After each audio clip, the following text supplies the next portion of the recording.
Praise the Lord. ഭൂമിയിലെ രാജ്യങ്ങളുടെ തലവന്മാർ മഹാബുദ്ധിമാന്മാരാണോ?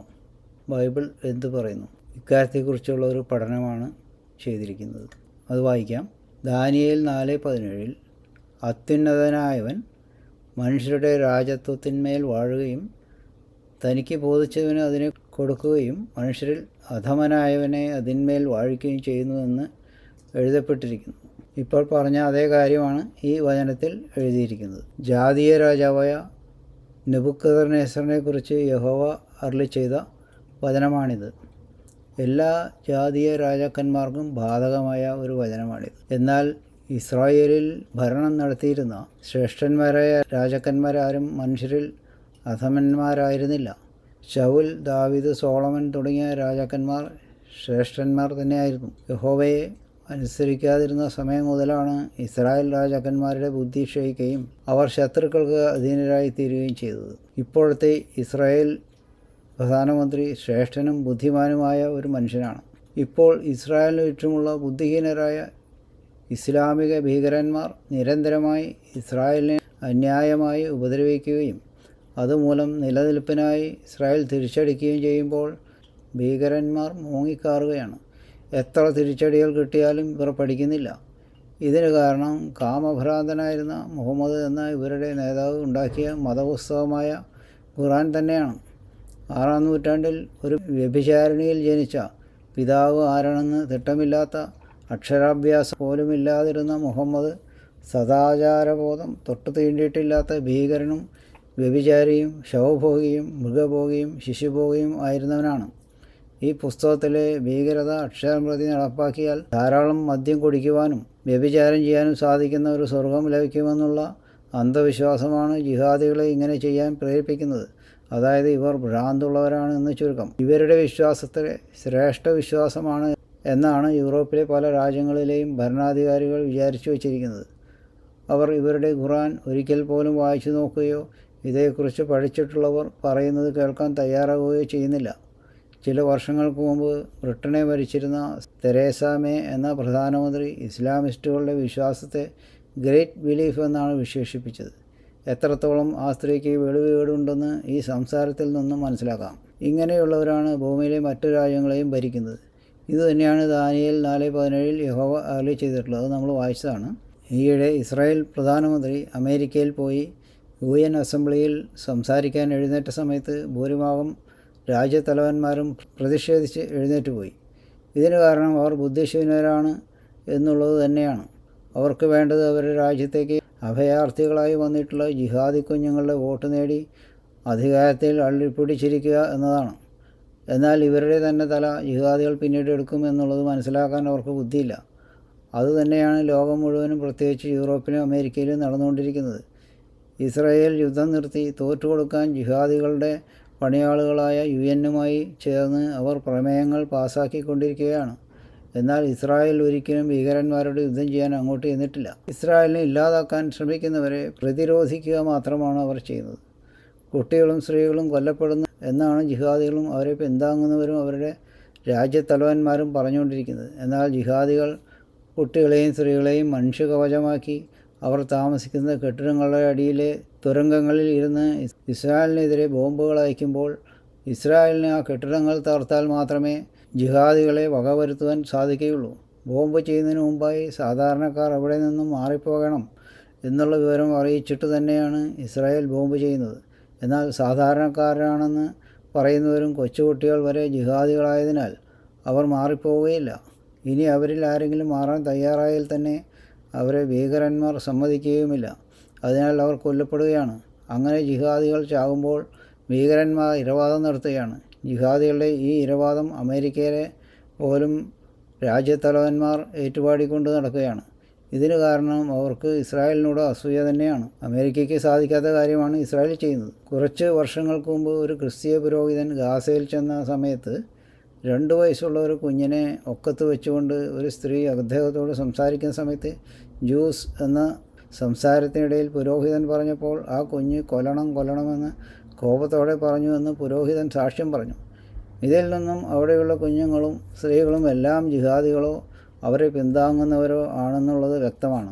എന്നാൽ ഭീകരന്മാർ യാതൊരു മുന്നറിയിപ്പും കൊടുക്കാതെയാണ് അകാരണമായി ഇസ്രായേലിലെ ജനവാസ മേഖലയിലേക്ക് മിസൈലുകളും ഡ്രോണുകളും ഉപയോഗിച്ചുകൊണ്ട് ബോംബുകൾ വർഷിക്കുന്നത്.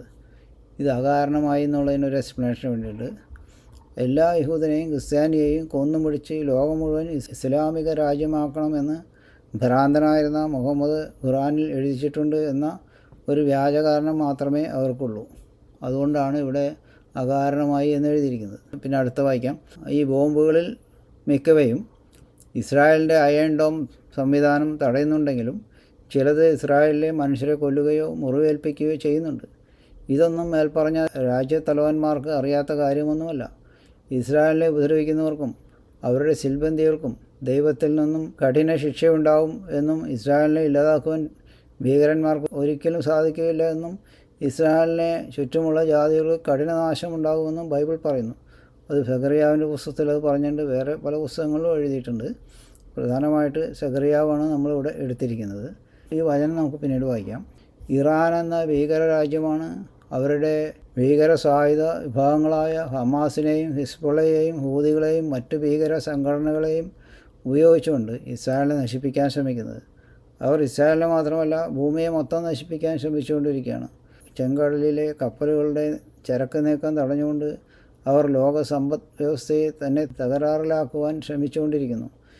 പെട്രോളിനും ഡീസലിനും മറ്റ് ഇന്ധനങ്ങൾക്കും ഇത്രമാത്രം വില വർദ്ധിക്കുവാനും സാധന വിലകൾ ഉയരുവാനും കാരണം ഭീകരരുടെ അഴിഞ്ഞാട്ടമാണ്.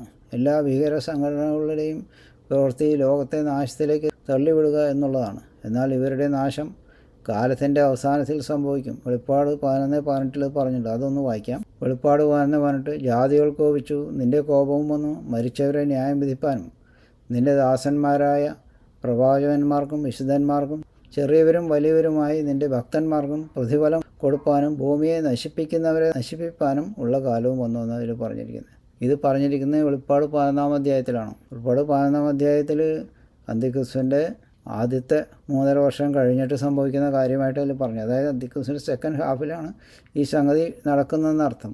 ആ സമയത്ത് ഈ ശത്രുക്കൾക്ക് കംപ്ലീറ്റ് പരാജയമുണ്ടാവും, അവർ നശിച്ചു പോകുമെന്നും ബൈബിൾ വ്യക്തമായിട്ട് അവിടെ പറയുന്നുണ്ട്. പിന്നെ ഈ സെഖറിയാവിൽ പറഞ്ഞതൊക്കെ നമുക്കൊന്ന് വായിച്ചു നോക്കാം. സെഖറിയാവ് 12:2-9 ഞാൻ യെരുശലേമിനെ ചുറ്റുമുള്ള സകല ജാതികൾക്കും ഒരു പരിഭ്രമപാത്രമാക്കും. യെരുശലേമിലെ നിരോധത്തിങ്കൽ അത് യഹൂദയ്ക്കും വരും. എന്നാളിൽ ഞാൻ യെരുശലേമിനെ സകല ജാതികൾക്കും ഭാരമുള്ള കല്ലാക്കി വയ്ക്കും.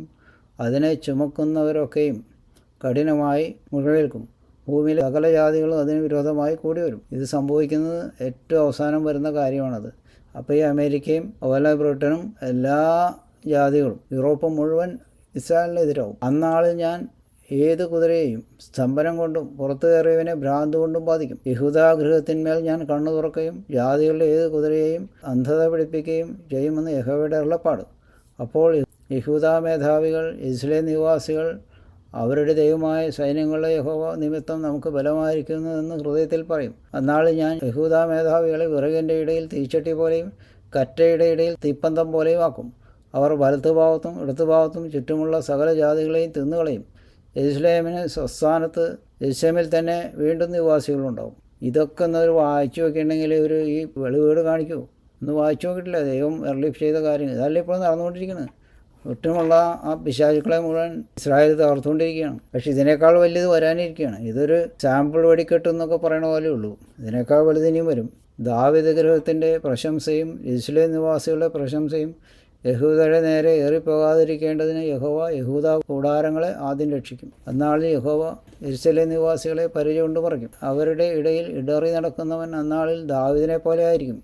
ദാവീദ് ഗൃഹം ദൈവത്തെപ്പോലെയും അവരുടെ മുമ്പിലുള്ള യഹോവയുടെ ദൂതനെ പോലെയും ആയിരിക്കും. അന്നാളിൽ ഞാൻ യെരുശലേമിൻ്റെ നേരെ വരുന്ന സകല ജാതികളെയും നശിപ്പിക്കാൻ നോക്കും എന്ന് പറഞ്ഞിരിക്കുന്നത്. സെഖറിയാവ് 14:2-11 ഞാൻ സകല ജാതികളെയും യെരുശലേമിനോട് യുദ്ധത്തിനായി കൂട്ടിവരുത്തും. നഗരം പിടിക്കപ്പെടുകയും വീടുകളെ കൊള്ളയിടുകയും സ്ത്രീകളെ വഷളാക്കുകയും നഗരത്തിൻ്റെ പാതി പ്രവാസത്തിലേക്ക് പോവുകയും ചെയ്യും. ജനത്തിൽ ശേഷിപ്പുള്ളവരോ നഗരത്തിൽ നിന്ന് ഛേദിക്കപ്പെടുകയില്ല. അവൻ അതിൽ പാർക്കും. ഇനി സംഹാര ശബ്ദം ഉണ്ടാകുകയില്ല. യെരുശലേം നിർഭയം വസിക്കും. അതായത് ഈ അന്ത്യയുദ്ധത്തിൽ യെരുശലേമിനവിടെ കുറേ നാശം വരും എന്നാണ് പറയുന്നത്. യെരുശലേമിനോട് യുദ്ധം ചെയ്ത സകല ജാതികളെയും യഹോവ ശിക്ഷിപ്പാനുള്ള ശിക്ഷയാവിത്. അവർ നിവർന്നു നിൽക്കുമ്പോൾ തന്നെ അവരുടെ മാംസം ചീഞ്ഞഴുകിപ്പോവും, അവരുടെ കണ്ണ് തടത്തിൽ തന്നെ ചീഞ്ഞഴുകിപ്പോവും, അവരുടെ നാവ് വായിൽ തന്നെ ചീഞ്ഞഴുകിപ്പോവും. ഇതൊക്കെ ഇവർക്കുണ്ടാകാൻ പോകുന്ന കാര്യം. അതേസമയം ഇസ്ലാമിന് കുറച്ച് നാശം വരുന്നു അവിടെ പറയുന്നുണ്ട്. അതിന് കാരണം എന്താണെന്ന് വെച്ചാൽ ലോകത്തിലെ ഏറ്റവും വലിയ ഗേ ക്യാപിറ്റൽ എന്ന് പറയുന്നത് ഇസ്രായേലാണ്. അവരെ ദൈവം ശിക്ഷിക്കാണ്ട് അവർക്കാണ് ഈ നാശം വരുന്നത്. എന്നാൽ അതിലുള്ള നല്ലവരായ യഹോവയുടെ ആൾക്കാരെ ദൈവം രക്ഷിക്കും. അതാണ് ഇതിൽ പറഞ്ഞിരിക്കുന്നത്. ഇപ്പോൾ തന്നെ അവിടെ മ്യൂസിക് കൺസേർട്ട് നടത്തിയിരിക്കുന്ന ആൾക്കാരെ അവിടെ പിടിച്ചുകൊണ്ടുപോയി എന്ന് പറയുന്നത് ഹോമോസെക്ഷുവാലിറ്റി പ്രവർത്തിക്കുന്ന ആൾക്കാരാണ് മിക്കവാറും ആൾക്കാർ. ഇതാണ് ഇതിൻ്റെ ഒരു എക്സ്പ്ലനേഷൻ എന്ന് പറയുന്നത്.